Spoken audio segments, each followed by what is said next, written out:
comenzar entonces con la presentación, agradeciendo nuevamente a la comisión directiva por la organización de este evento. Y me tocó un tema, luego de varias conversaciones que tuvimos dentro, digamos, en la parte organizativa de la temática, y en realidad la idea de base era hablar de masaje. Pero, bueno, ¿cuál es el tema de hablar de masaje? Que sabemos perfectamente que está bastante como denostado, como que a los kinesiólogos no les gusta hacer masaje en líneas generales. Justamente por eso, de pronto la pregunta que justamente hice ayer en la mesa de lesiones musculares acerca del tema del masaje, como para ponerlo en definitiva en la mesa de discusión de lo que nosotros tenemos que hacer como profesionales. Una de las herramientas más importantes, de hecho, que tenemos. Entonces, a partir de ahí surgió la alternativa de cambiar, en lugar de hablar de los avances del masaje en la reparación tisular acelerada, digamos, se pensó que con este título podía llegar a ser un poco más convocante. Más allá del horario, de lo trasnochado que han estado algunos colegas, de acuerdo a lo que me han comentado, que hace que sean los que están acá. Bien, habitualmente, de hecho, todos me tienen presente o me conocen, porque soy de dar muchas conferencias, pero en realidad este trabajo en particular, digamos, está hecho por todo este grupo de colegas, ¿sí? Es decir, obviamente yo también, por supuesto, colaboré, pero esto es un trabajo, es una búsqueda bibliográfica. Nos hemos hecho cargo dentro de la Universidad Abierta Interamericana de una materia, que es Técnicas Clínicas 2, y en esta búsqueda de actualización hemos centrado esta materia en el análisis de lo que hacemos nosotros con las manos sobre el tejido facial, desde terapia manual, desde lo que es el trabajo postural y desde lo que es la ejercitación. Entonces, por eso quiero destacar el nombre de los colegas que forman parte tanto de nuestro centro como de la universidad, y que son a quienes han hecho gran parte de todo este trabajo. Los objetivos entonces de esta charla tienen que ver con, bueno, masaje, empecé a comentarlo recién, masaje, movilización o terapia manual. Uno de los grandes problemas que tenemos es pensar en los paradigmas, es decir, si algo está establecido y si uno sabe que el masaje no lo puedo hacer hasta el 5.º o 7.º día después de un desgarro, que no puedo poner la mano el primer día, el segundo día, bueno, si eso está institucionalizado, ¿cómo lo voy a cambiar? Si tengo que hacer un price durante 48 a 72 horas, ¿por qué lo voy a modificar? Es decir, entonces el tema es que cuando algo está establecido es muy difícil modificarlo.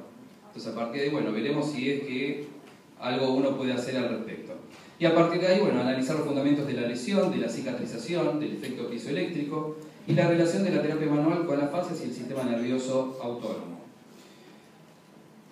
Empezando entonces con la primera situación, masaje, que sabemos que por definición es la aplicación del movimiento en los tejidos blandos, ¿sí? Esto es por definición, es decir, todo lo que nosotros hagamos de aplicarle un movimiento a los tejidos blandos, sin desplazamiento de segmentos corporales, a través de una presión, de una vibración, de una tracción, de una compresión, ¿sí? De una tensión que hagamos sobre los tejidos blandos, todo eso por definición es masaje.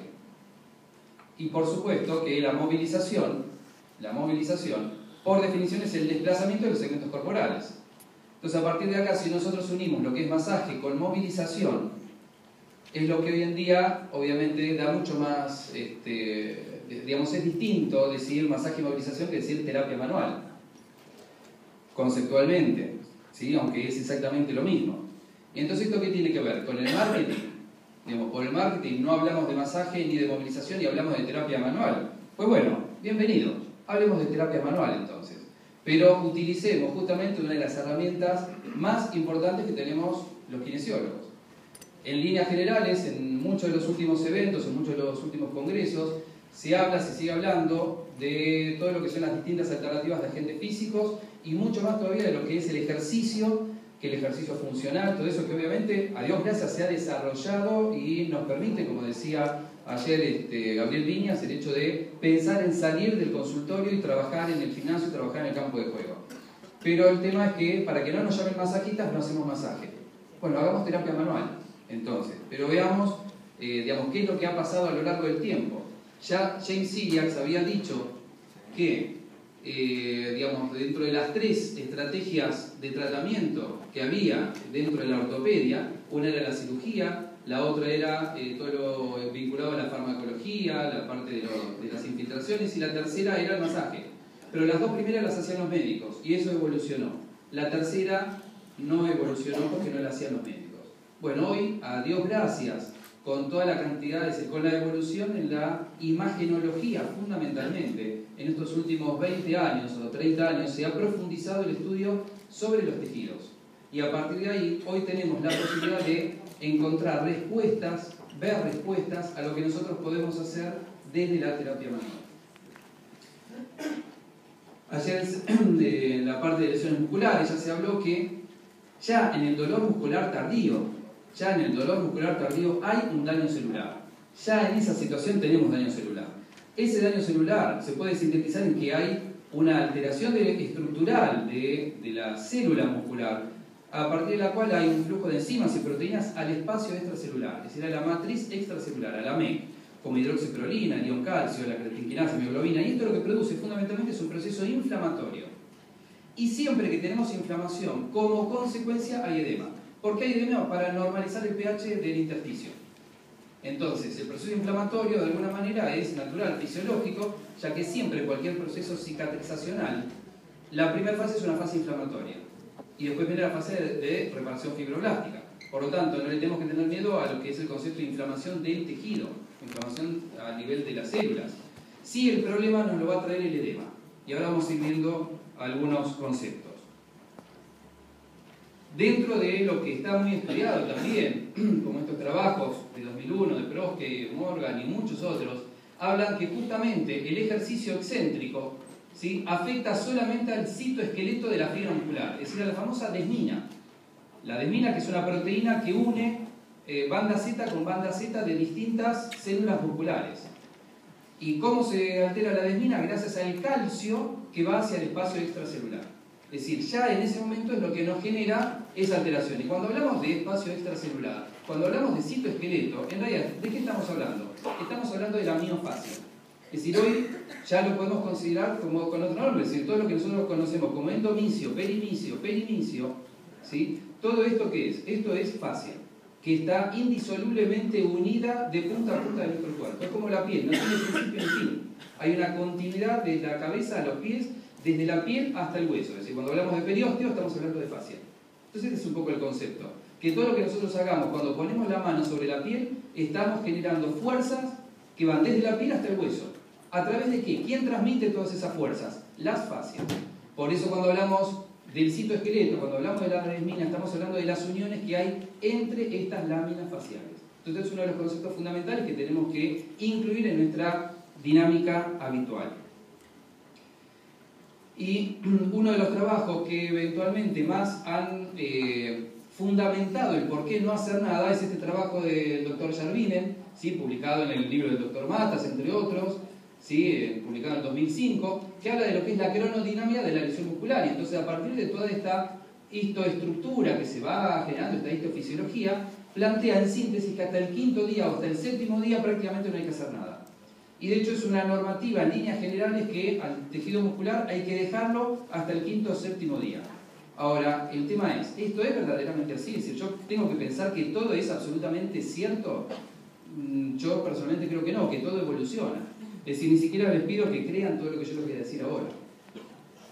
El tema es que después de una lesión muscular, dos de las grandes complicaciones que tenemos son las adherencias y la fibrosis, ¿sí?, que se van a producir, que cuanto más, sabemos perfectamente que cuando el deportista con una lesión muscular nos llega después de muchos días, es mucho más complicado resolver la adherencia, ¿sí? Y el otro gran problema, obviamente, como consecuencia de esas adherencias, son las recidivas. Y de hecho, parte de lo que nosotros hemos sufrido, por ejemplo, con algunos de nuestros jugadores en el último Mundial, que vino después de varias recidivas en la primera mitad del año. Entonces, obviamente, algo no se trabajó bien a lo largo del año, por lo cual él volvió con recidivas. Y cuando hablamos de fibrosis, tenemos, digamos, cada vez más cantidad de artículos, como este de la doctora Helen Langevin, ¿sí?, publicado en el 2009, que dice que es la formación o desarrollo del exceso de tejido de un órgano fascia como consecuencia de un proceso reparativo o un proceso reactivo. Eso es la fibrosis. Se produce por un proceso inflamatorio crónico, es decir, si la inflamación sigue avanzando a lo largo del tiempo, ahí entonces este proceso va avanzando de primero adherencias y después fibrosis. Este otro trabajo de Paván y Esteco, publicado ahora en 2014, habla justamente de la relación de la fibrosis y de la densificación. Si hay mucha información nueva, esto es un poco de las cosas relevantes. ¿Y qué es lo que dicen estos autores? Que se pueden modificar las propiedades mecánicas de la fascia profunda y dañar la función de los músculos o de los órganos subyacentes. Es decir, la fibrosis puede alterar el funcionamiento muscular, lo altera de hecho, genera restricciones que después uno empieza a compensarlo. Y entonces yo después quiero resolverlo todo con el ejercicio funcional. Bueno, no es solamente con el ejercicio funcional. Primero tengo que resolver la fibrosis, tengo que resolver las adherencias, de ahí viene todo lo que es el trabajo de cadenas miofasciales. ¿Dónde está la restricción? Ahí es donde tengo que trabajar. Esta es un poco una de las claves importantes. Las alteraciones, por supuesto, pueden conducir al dolor. La densificación es una modificación de la viscosidad del tejido conectivo laxo, que puede ser provocado por distintas situaciones. Pero fíjense que estamos hablando de modificación en la viscosidad del tejido conectivo laxo. Si estamos hablando de qué tan denso es, qué cantidad de plasma, qué cantidad de sustancias tiene. Y la fibrosis facial plantean que es una alteración de las capas fibrosas de la fascia producida por un trauma y otras alteraciones. Entonces, todo esto está planteado, está estudiado, que se produce justamente a nivel de la fascia. Y el doctor Schreib ha hecho algunas muestras de lo que es un tejido conectivo normal, ¿sí? Y los cambios luego de una densificación por adherencias. Y hay otro trabajo también acá que se ve en la fascia toracolumbar, cómo a partir de una lumbalgia crónica se altera la histoestructura de la fascia toracolumbar. Si estos son fibrosis, son adherencias que se van, o sea, alteración en el funcionamiento, en la transmisión de fuerzas que se producen justamente a través de estos tejidos. Fíjense que estas líneas que nosotros vemos habitualmente en este famoso armado romboidal que tiene el tejido conectivo, se desnaturaliza, y entonces si a través de acá se transmite una fuerza, a través de acá no se transmite. Es decir, esa es la razón de cómo está estructurado el tejido conectivo. El tejido conectivo, a partir de su colágeno, está hecho para poder transmitir las fuerzas. Si esto se altera, obviamente no va a pasar. Y eso pasa en el músculo, pasa en una lesión, pasa a partir de una fibrosis. De tal manera que con tensiones crónicas, el colágeno tiende a reducirse, a acortarse y a endurecerse. Y cuanto menos movimiento, más duro se vuelve el colágeno. Y nosotros podemos pensar, entonces, ¿qué es lo que sucede inmediatamente después de una lesión? Inmediatamente después de la lesión, ¿qué tenemos? Tenemos ese proceso inflamatorio que dijimos recién, el edema, la contractura muscular refleja, todo eso provoca rigidez, provoca hipomovilidad, y nosotros dejamos esa hipomovilidad localizada en la zona de la lesión, la dejamos quieta durante 5 a 7 días, de acuerdo a lo que nos han marcado como pauta. ¿Por qué? Porque eso es lo que históricamente es un paradigma que se maneja dentro del tratamiento. Las fibras de colágeno, dice Pauletti, que se orientan a lo largo de las líneas de esfuerzo, dando lugar a la fibrosis. Es decir, cuanto más tensión hay, por un efecto piezoeléctrico, esos fibroblastos y esos miofibroblastos generan restricciones y generan adherencias. Y el tema es que el colágeno no regresa a su previo estado sin intervención externa. Por eso es necesario tanto la terapia manual como, por ejemplo, distintos tipos de ejercicios de estiramiento y de elongación.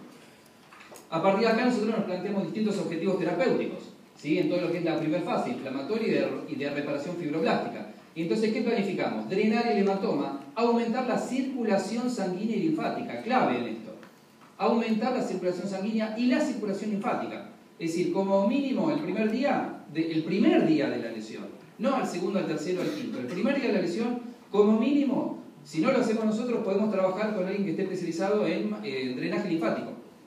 Y entonces solamente ya podemos empezar con drenaje linfático. Tenemos que aumentar el retorno linfático, ¿sí? Y obviamente favorecer el proceso cicatrizal.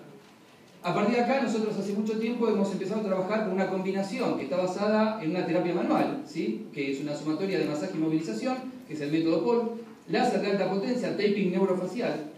Y hemos visto, digamos, esto fue un hallazgo ecográfico hecho justamente por el doctor Rolón, donde en este bailarín, fíjense, de 38 años, si un bailarín de 38 años que se había desgarrado, vino primero con una ecografía que decía que la lesión del desgarro era de 5 centímetros. Obviamente, como eso no lo creí, lo mandé a hacer al día siguiente otro estudio. Entonces, a las 40 horas de producida la lesión, y acá podemos compatibilizar con lo que dijo ayer el doctor que habló de imagenología de lesiones musculares, que dijo que siempre había edema, después de una lesión muscular. ¿Cuál fue el resultado en este caso? Que acá no había edema, es decir, todavía había un pequeño hematoma, pero no había edema perilesional. Esta es la zona de la lesión, ¿sí? Que se corresponde, en definitiva, con esta parte, con esta fibra en particular del gemelo. Entonces, no es que todo el gemelo está desgarrado, es una partecita, es 1 centímetro por 1 centímetro esta lesión. Entonces, si solamente es 1 centímetro lo que está lesionado, ¿por qué tengo que dejar todo quieto? No tiene ningún sentido. El tema es que este paciente bailó 2 funciones al 5.º día después del desgarro. La lesión fue el martes y él volvió a bailar el sábado de esa semana. De hecho, yo lo atendí la primera sesión nada más, porque después jueves, viernes y sábado lo atendió el resto del equipo.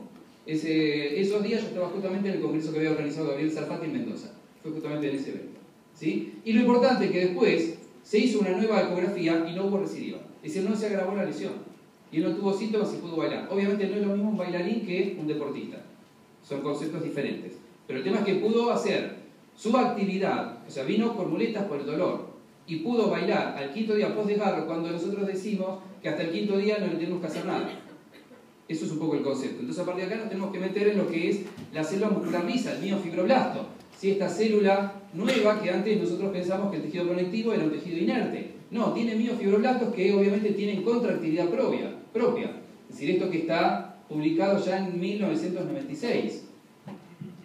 Y entonces los miofibroblastos son un componente clave en la reconstrucción fisiológica del tejido conectivo, durante la remodelación y la poslesión. Responden a los cambios en la organización y en particular en las propiedades mecánicas de la matriz extracelular. Y esto es lo que tenemos que relacionar. Propiedades mecánicas de la matriz extracelular. Si yo tengo edema, tengo presión. Si tengo presión, modifico el funcionamiento de los miofibroblastos. Este es el concepto. Esta es una de las claves importantes. La alteración del equilibrio entre la síntesis y la degradación va a influir, obviamente, en la arquitectura del tejido normal y va a cambiar las propiedades mecánicas de los tejidos. ¿Sí? Todo esto está planteado por Kinsey y por Gaviani. Si hay mayor síntesis que degradación, obviamente hay acumulación de matriz extracelular en condiciones fibróticas. Y acá nosotros podemos analizar cómo desde la lesión hay toda una reparación a partir de los miofibroblastos. Que luego que se normaliza la MEC, estos miofibroblastos, muchos de estos van a la apoptosis. Pero cuando la actividad de la remodelación de la MEC es excesiva y persiste, entonces tenemos hiperactividad de los miofibroblastos y entonces tenemos fibrosis justamente en los tejidos. De tal manera que si la remodelación de la MEC es prolongada, nosotros tenemos alteraciones funcionales. ¿Por qué? Porque va a haber una reorientación de las líneas tensionales. Hay una alteración en la respuesta de los receptores intersticiales, y este es otro tema. Y como consecuencia hay modificación de los patrones motores. Es decir, en esto, acá es donde se está avanzando en la ciencia. Y entonces nosotros tenemos que pensar qué es esto del efecto piezoeléctrico, que habitualmente lo tenemos vinculado solamente con el ultrasonido. No, efecto piezoeléctrico es una carga que yo le pongo a una célula y esa célula responde con una actividad eléctrica. De acuerdo a una multicarga que uno puede generarle a una célula, la célula responde hacia todas las líneas de las cuales recibe esa línea de fuerza. Y a partir de ahí es esa fibrosis tridimensional que va a ser la célula reparadora. Si nosotros orientamos la línea de fuerza, entonces se orienta esa reparación. Otro de los temas importantísimos en relación a la terapia manual es que el 50% de las contracciones de las células musculares lisas de los miofibroblastos se desencadenan no solamente por un tema de la estimulación del sistema nervioso autónomo, simpático y parasimpático, que van a estimular, son los que estimulan la contractilidad de la fascia. Entonces ya la fascia se contrae por una acción del sistema nervioso autónomo, el cual nosotros sabíamos que iba con un simpático y parasimpático. Bueno, eso modifica la contractilidad de las fascias, del endomicio y del perinicio, hace que un músculo esté más rígido o más laxo. Pero el tema es que lo alteran también factores tisulares, y factores tisulares pueden provocar o favorecer la contracción de esas células, como alteraciones en el oxígeno, es decir, hipoxia, aumento de dióxido de carbono, aumento de hidrogeniones, ácido láctico, disminución de la temperatura, es decir, todo lo que es hipovascularización me va a favorecer la fibrosis. Este es el concepto. Los ácidos, entonces si nosotros nos ponemos a analizar lo que es ácido y base, nosotros entendemos que la hipoxia y la mala irrigación pueden dar lugar justamente a la acumulación de los ácidos, y esto lo que hacen es estimular la contracción de las células musculares lisas, ergo fibrosis. Lo otro que tenemos que analizar es la composición del nervio muscular. Es decir, nosotros siempre hemos estudiado mucho sobre todo lo que es lo motor. Cuál es el nervio que estimula y que genera la contracción de este músculo o del otro músculo. Pero fíjense que gran parte del nervio es vasomotor. Controla la capilarización, controla la vasoconstricción y la vasodilatación de la ultraestructura, de la microcirculación. A ese nivel estamos hablando. ¿Qué es lo que pasa en una lesión muscular? Estamos hablando de microlesiones. Y aparte lo que es la parte sensorial. La mayor parte son receptores intersticiales. La mayor parte de lo que nosotros tenemos son receptores, nervios aferentes.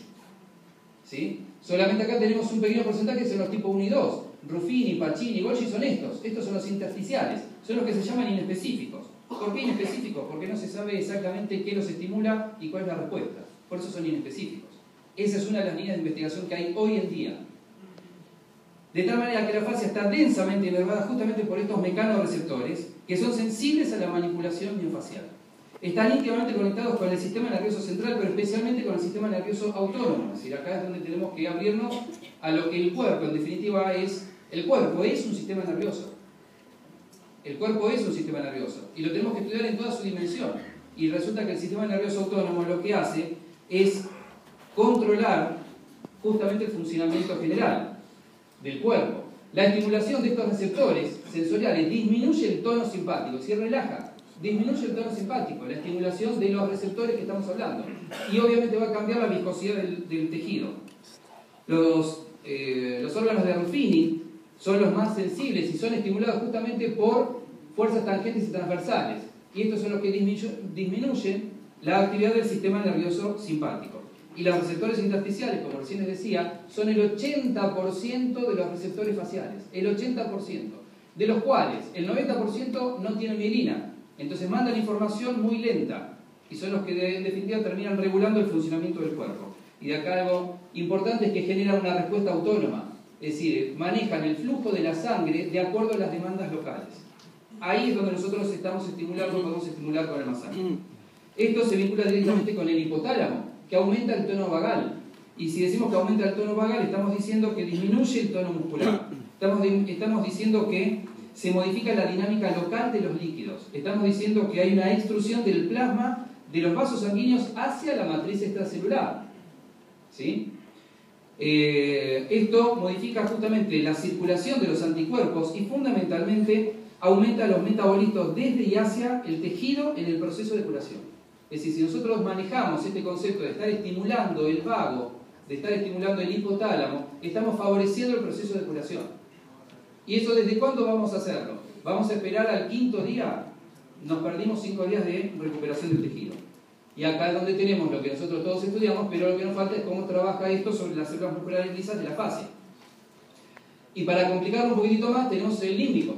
¿Sí? ¿Cuáles son los efectos del sistema límbico? Que también tienen que ver directamente con el funcionamiento orgánico, dentro de lo cual lo más importante es que maneja el equilibrio de la temperatura corporal, lo más importante para lo que estoy hablando ahora, obviamente, y la osmolaridad de los líquidos corporales. Entonces el límbico también está funcionando a través del sistema nervioso autónomo, de tal manera que el límbico tiene una interrelación directa con el hipotálamo, tiene una relación directa con lo que es el sistema nervioso autónomo, que va a regular circulación y pH, y esto va a regular el funcionamiento y la densidad y la viscosidad de la MEC, de la matriz extracelular. Y esto está íntimamente relacionado con el sistema facial. Y nosotros desde el sistema facial vamos a estar estimulando, vamos a mandar información hacia el hipotálamo y el sistema límbico. ¿Y el sistema facial cómo lo estimulamos? Tan simple y sencillo como es hacer un masaje. ¿Desde cuándo? Y desde el primer día de la lesión. ¿Qué tipo de masaje? ¿Un masaje profundo para romper adherencias tipo sillas? No, de ninguna manera. Tengo que hacer estimulaciones suaves que estimulen justamente a Ruffini, que estimule a esos receptores sensibles intersticiales. Por ahí pasa la ecuación. 4 minutos, David. Muchas gracias. En tensión, entonces, la densidad de las fibras y las células aumentaron y se alinearon según la dirección de la tensión generada, como hemos visto. Por eso es importante en los procesos de cicatrización y remodelación. Esto lo que hace es pensar en que la dirección y el tiempo de la manipulación son justamente los importantes. Entonces ahí va a depender lo que nosotros hagamos manualmente. Si las fibras de colágeno están en tensión, depende de cómo sea esa tensión, se pueden orientar en serie o en paralelo. Si se orientan en serie, voy a tener un tejido elástico. Si se orientan en paralelo, voy a tener un tejido denso. Entonces tengo que favorecer la orientación en serie, con maniobras longitudinales y con maniobras de relajación, de inhibición. Este es un trabajo muy interesante de la doctora Langelin también, donde observó en ratas cómo se modificó el tejido cicatrizacional habiéndole hecho 7 días de 8 minutos de masaje. ¿Sí? Esto es lo que, digamos, el proceso normal y natural, y esto es cómo quedó el tejido después de haberle hecho 7 días de masaje. ¿Sí? Entonces, el masaje modifica tanto que hasta en algunas de las ratas ha hecho desaparecer el rastro de la lesión. Entonces, el masaje o la terapia manual, ¿sí? Como decíamos, por un tema de marketing, estimula desde la microestructura, es decir, acá estos son los que se llaman los fibronexus, es decir, los fibroblastos que entran en contacto directo con el núcleo, es decir, no solamente se conectan a través de las integrinas, ¿sí? Que transmiten información de la matriz extracelular hacia el centro, hacia el núcleo celular, sino que tenemos fibroblastos que estimulan directamente el núcleo celular para que esa célula funcione.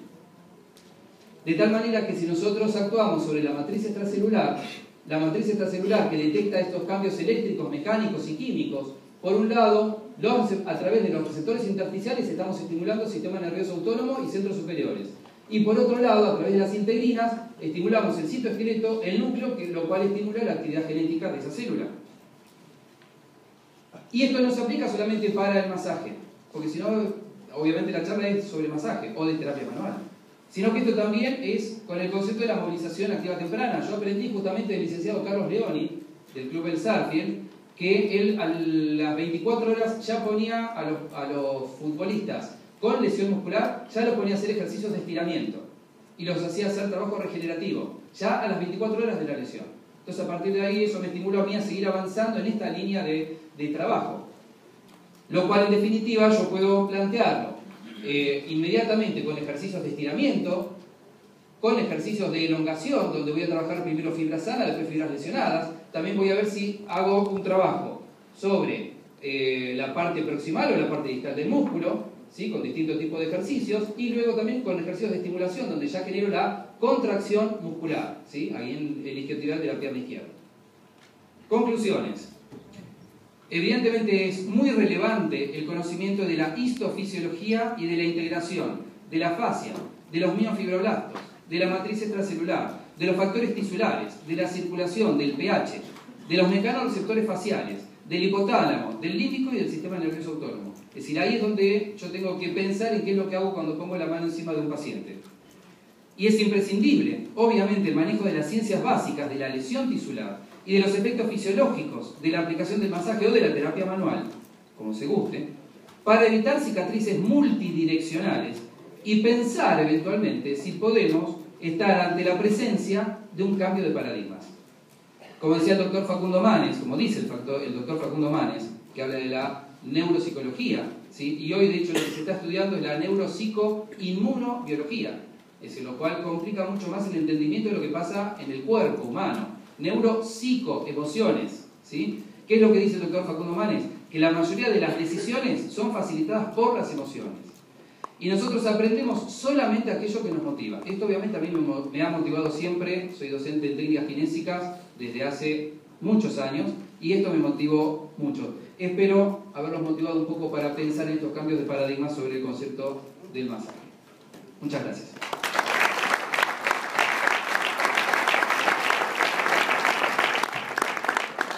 Excelente, Dani, realmente muy buena disertación. Tenemos tiempo para 1 o 2 preguntas nada más, no podemos atrasarnos, así que si alguno tiene alguna pregunta.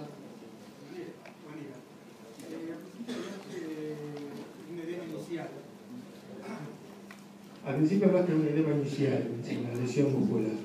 Y al mismo tiempo hablamos de comenzar con terapias de drenaje de ese edema, o de mayor a menor estructura, también en el momento inicial. Una de las preguntas sería, bueno, ¿cómo comulgan estos dos conceptos? El edema inicial en virtud del equilibrio del pH, a eso me refería, que me parece que es una de las claves de la curación y sobre todo del dolor también. Y la segunda pregunta, que posiblemente está asociada, si una de esas terapias manuales que podemos usar en un estado agudo, inmediato, está relacionado con el método POL, si podría ser una de las elecciones. Sí, bueno, justamente el rol que tienen las toxinas que se producen al generarse una lesión tisular, esas toxinas son las que modifican el pH del intersticio. Esto genera que el cuerpo modifique a través de la circulación justamente el pH. ¿Y cómo hace para modificar el pH? Lo llena de plasma. Entonces el plasma más esas proteínas lo transforman en un gel, como una gelatina, ¿sí? Proteína más plasma es un gel. Entonces eso se gelifica.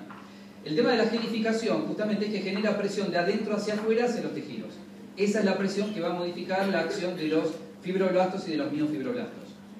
Lo cual, estas sustancias tóxicas no son las que favorecen el proceso reparador, sino que el proceso reparador se produce directamente por otra de las sustancias que también están dentro del sistema. Pero nosotros, ¿qué es lo que hacemos? Desde una terapia de drenaje linfático, lo que hacemos es aumentamos la circulación local y movemos el tejido facial, o sea, movemos los filamentos colágenos, que son los que me van a abrir los poros de los capilares linfáticos. Entonces, al abrir los poros de los capilares linfáticos, al generar un pequeño aumento en la circulación, yo con el aumento de la circulación aumento la temperatura. Si aumento la temperatura temporariamente, el gel lo transforma en sol, es decir, en una solución. Eso, más el movimiento de los capilares, yo estoy favoreciendo la evacuación justamente de esas toxinas. Entonces, pero esas toxinas no son las que me van a estar estimulando el proceso reparador, porque ya inmediatamente se produce la acción de los fibroblastos, ¿sí? Y en cuanto a la segunda pregunta, el método POL tiene una acción muy importante sobre este efecto en particular, porque lo que genera es una relajación muy importante de la fascia, genera una relajación del tono muscular, entonces baja la contractura refleja. Y lo que está haciendo en ese movimiento oscilatorio constante, lo que hace justamente es abrir los poros de los capilares linfáticos y favorecer la circulación de drenaje. Se está generando directamente eso. Y de ahí surge un poco esa acotación que hice sobre ese paciente, y como nosotros trabajamos de manera inmediata, de cómo el paciente se siente muy bien inmediatamente después de la lesión. Bueno, Dani, estamos con el tiempo cumplido. Rápido, por favor. ¿Cómo se maneja el dolor en la terapia manual? Porque las otras técnicas... No te escucho. ¿Cómo se maneja el dolor en la terapia manual? ¿Cómo se maneja el dolor? Porque técnicas como Rolfing producen mucho dolor. Mi nombre es Eduardo, yo vengo de Brasil, pero hablo en castellano. Como si fueras un argentino. Exactamente. ¿Cómo se maneja el dolor? El paciente muchas veces tiene mucho dolor, le vas a hacer una terapia manual, aumentás el dolor. Ese aumento, yo lo digo por las técnicas que no son POL, las técnicas manuales que usamos normalmente son más derivadas de la técnica del Rolfing, que produce mucho dolor.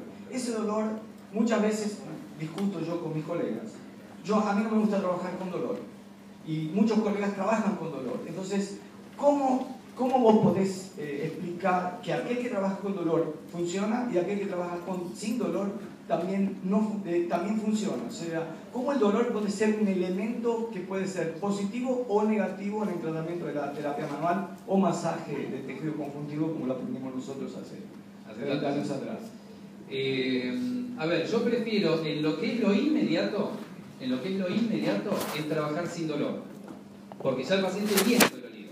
Entonces, si yo inmediatamente después de la lesión le voy a hacer una aplicación de una terapia que a su vez va a generar dolor, ese dolor lo que va a generar sí o sí es una contractura muscular de defensa, y esa contractura muscular de defensa sí o sí me va a estar volviendo a generar una hipoxia, una disminución de la vascularización.